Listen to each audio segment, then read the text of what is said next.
यह बात आप ज़रूर स्वीकार करें कि सोते समय आपको बहुत सावधान रहना है और गलती सोते समय करते हैं।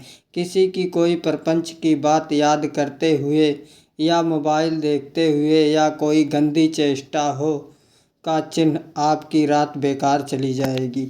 अगर गंदी चेष्टा हो गई तो सुबह भी बेकार हो जाएगी, दिन भी बेकार हो जाएगा।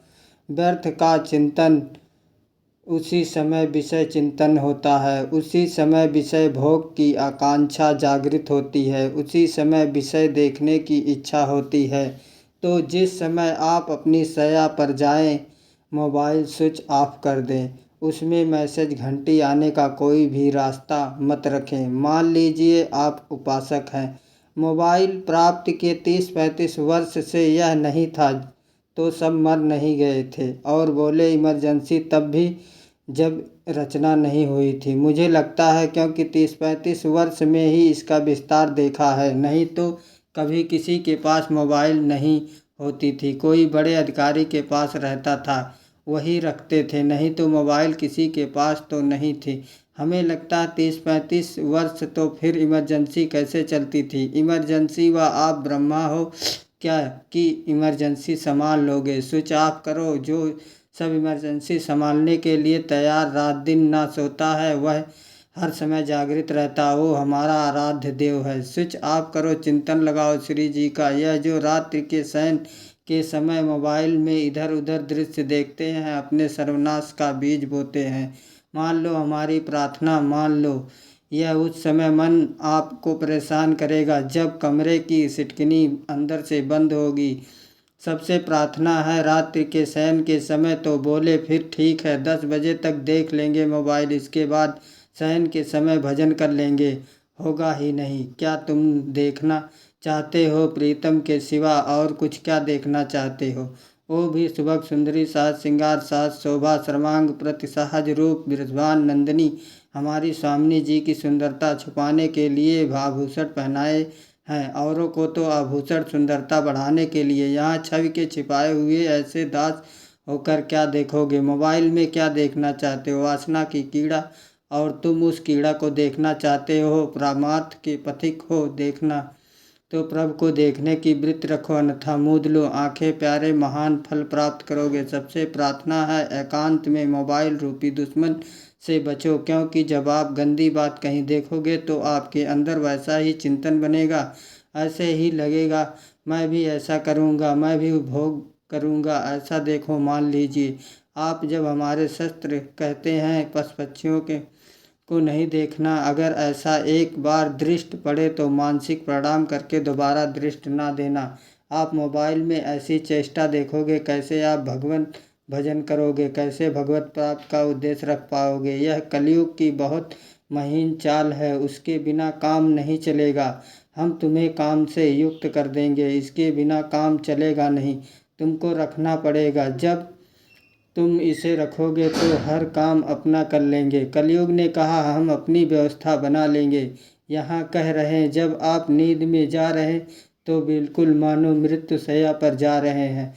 आपको उस समय नाम जप में बहुत ध्यान देना है, कहीं मन बहक ना जाए तो क्या होगा। 5-6 घंटे जो आप लेटो ना, वो भी भजन हो जाएगा। हमारा जो सतनाम नृत्य है यह पूरा हो जाएगा, नहीं तो उस समय हम सो जाएंगे तो हमारा 6 घंटे का वियोग गया, 6 घंटे भजन रुक जाएगा। यह 100% पक्की बात है, अनुभव की। कहते हैं यदि सोते समय भजन करोगे तो जागते कई बार पकड़ा है। अगर आधे पद में बेसुध हो गए तो वह पद पूरा जागते ही शुरू हो जाएगा। मतलब बीच में स्थित भगवती की रही। जैसे बेहोश करते समय हमने कहा था जब ऑपरेशन की हमें बता देना, उन्होंने कहा बाबा इंजेक्शन लगाने वाले हैं तो 1 मिनट में हमें केवल दीजिए अपनी चित्त वृत्ति।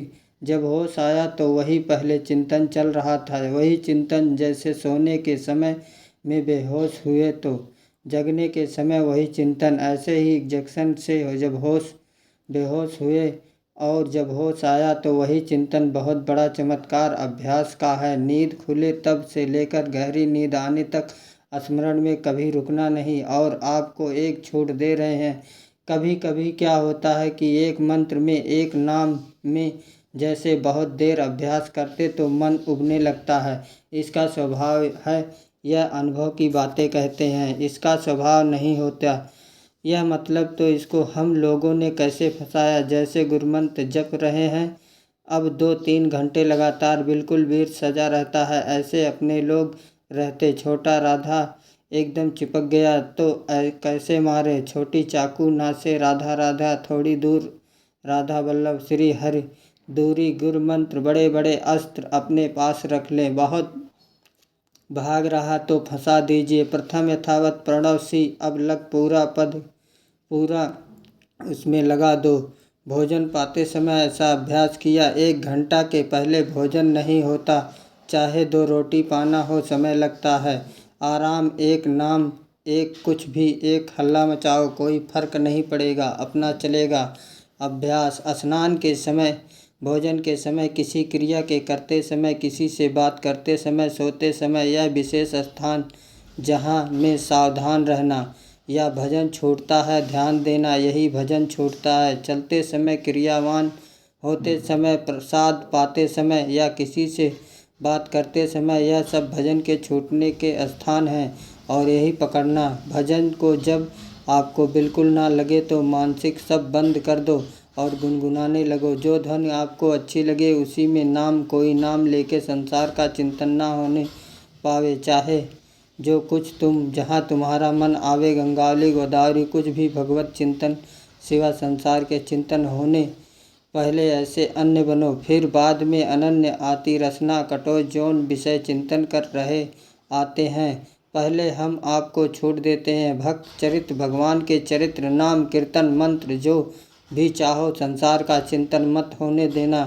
पहले ये पकड़ो, फिर आगे नहीं। हरि बोलना नहीं, हरि बोलना नहीं, क्योंकि जो हरि नाम जगत शिरोमणि वंश, भीना हरिवंश बोलना नहीं। क्योंकि प्रपंच में रति तो क्या करो, तुम्हें प्रिय लगे पहले उसे पकड़ो। यह लोग का प्रपंच चिंतन करोगे, बात बनेगी नहीं। चिंतन छोड़ देना। हमें जैसे बने तैसे संसार का चिंतन छूट जाना चाहिए। हम विजय को प्राप्त होंगे। ध्यान दीजिए, इस परमात्मा तत्व को वही प्राप्त कर पाता है जिसका राग बीत गया है, खत्म हो गया। वैराग्यवान ज़्यादा परिश्रम नहीं है। वैराग्य में विवेक नहीं होने के कारण हम वैराग्य नहीं धारण कर पाते। हम बाहरी बातों को वैराग्य लेते। ऐसा कपड़ा बदल लेना, कपड़ा ना पहनना, लौकी का कमंडल, मिट्टी का पात्र, तो हम अपने को बैरागी। बात यहाँ नहीं रुकेगी। बैराग का इतना ही मतलब नहीं है एक बाहा अंग बैराग पर वैराग्य का सच्चा स्वरूप है। कहीं कुछ भी अच्छा नहीं लग रहा, कोई भी सुख आकर्षित नहीं कर रहा। लोक अंतर की प्रतिष्ठा, मान, सुख, ऐश्वर्य, व्यक्ति कुछ अच्छा नहीं, राग खत्म हो गया। ऐसा उस अक्षर ब्रह्मा को, अविनाशी तत्व को जान पाता है। जगते भयो फिरे बैरागी, जय तय हरिवंश प्रपंच वंश, सब एक काल बयाल को खालो। हालत यह है कि जैसे सांप ने मेढक को पकड़ रखा है और मेढक सामने पतंगा को, कीड़े को पकड़ना चाहता है। उसे यह नहीं पता कि मैं खुद किसी का निवाला बन चुका हूँ। वो एक झटके में मुझे अपने पेट में ले, हमारा अस्तित्व ही खत्म हो जाएगा। जिसके अंतःकरण में आवश्यक है, यदि जनिदरी जन्य व्यभिचार दोष से युक्त, तो कदाप उसे भागवत प्राप्ति नहीं हो सकती। शुभ गति मार्ग में काफी व स्थित तो लाओ। बार बार बहिर्मुखी के द्वारा विषयों में सुख बुद्धि कर लेने से हमारा सारा का सारा अध्यात्म चिंतन बदलता रहता है, इसलिए लाभ नहीं मिल पाता। एक रस चिंतन नहीं रह पाता। बार बार विषय करते रहते हो। हम सहते रहते हैं और भोगते रहते हैं। सही हो, एक बार जो दृढ़ बनो। बस मन के अनुकूल चलने की बात को तुम्हें रोकना होगा, तभी तुम्हारे अंदर यदि इच्छा तो ऐसी इच्छा जागृत होगी। पक्का ऐसा ही होगा। जब हम किसी विषय के वेग को सहते हैं, विषय नहीं भोगते हैं, तो मन बहुत जलाता है। उस जलन में फिर एक ही हो जाती है। भोगे हुए भोगों को बार बार भोगने की इच्छा का नाम तृष्णा है। बाहर और भीतर से कोई सहयोगी नहीं जल रहा। उपासक तब रास्ता निकालता है, भगवत प्राप्ति का तब इच्छा प्रकट होती है। अब यह सहन करने से नष्ट न होते हैं, भोगने से बढ़ते हैं। यदि छाँव तो अगर भगवत प्राप्ति की इसमें कोई गुंजाइश नहीं, क्योंकि आप चल ही नहीं सकते। ध्यान से सुन लो, यह मनोरंजन का मार्ग नहीं। इसमें प्रायः यह मन को दुलार करने वाले लोग कभी भाग्य से में आ जाते हैं, कभी श्री विग्रह के दर्शन करने भी मंदिर पहुंच जाते हैं। लक्ष्य नहीं होता। आप सुन लिया, शतरंग बढ़िया है। लक्ष्य निकालने में तुमको सुख की अनुभूति हो रही है, उसको रोकने में कितनी सुख की अनुभूति होती। उन्मत्त हो जाओगे। बहुत जल्दी आपके सारे के सारे करण भगवान का होंगे। यदि आप ब्रह्मचर्य का पालन करेंगे, शरीर स्वस्थ, हल्का मन प्रसन्न, नींद आएगी।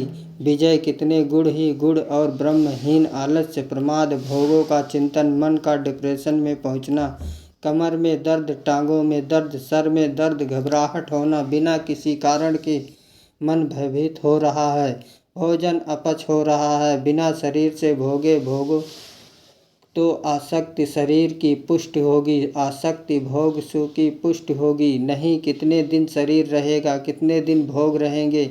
विचार बनाओ, ब्रह्मचर्य का पालन करो। उपासक जो ब्रह्मचारी होता है उसका खिला हुआ चेहरा रहता है, जैसे कमल खिला हुआ, बिना किसी कारण के उसकी मुख मुद्रा में प्रसन्नता होती है। जो ब्रह्मचर्यहीन होता है चेहरा होता है तेजहीन, बिना किसी कारण के वह शोकग्रस्त लगता है। बैठा है, आपको लग रहा है शांत, लेकिन आप चेहरे को देखो, वह एक शोकग्रस्त है। कुमला हुआ चेहरा, अशांत चेहरा, मुख प्रसन्न, तन तेज विराजा, यह है ब्रह्मचर्य चरती भगवत आराधना संपन्न उपासक। जैसे आग में पैर रखते हुए कोई चले तो चले लगेगा, ऐसे ही ब्रह्मचारी की पहचान है। इतनी स्फूर्ति उसके है जो माँ के गर्भ में जाकर बालक रूप धारण कर लेती है। उसको तुम नष्ट कर रहे हो, पर बुद्धि भ्रष्ट हो गई है, समझ में नहीं आता। व्यर्थ में वीर करते हो, व्यर्थ में तुम्हारा भजन बनेगा। तुम अध्यात्म के योगी बनोगे। मजाक है अध्यात्म का मार्ग। होश में आओ, मन के दुलार को बंद करो। जब तक इच्छा ही नहीं भगवत प्राप्ति की, तो फिर तुम कैसे भगवत प्राप्त कर पाओगे। भगवत प्राप्ति की इच्छा कैसे होगी जब तुम्हारी इस तरह से निंदनीय वृत्तियां और इंद्रियों को दुलार कर रहे हो, मन को दुलार कर रहे हो। भगवत प्राप्ति चाहते हो, आचरण नीच और चाहते हो उच्च पदवी, सावधान हो जाओ।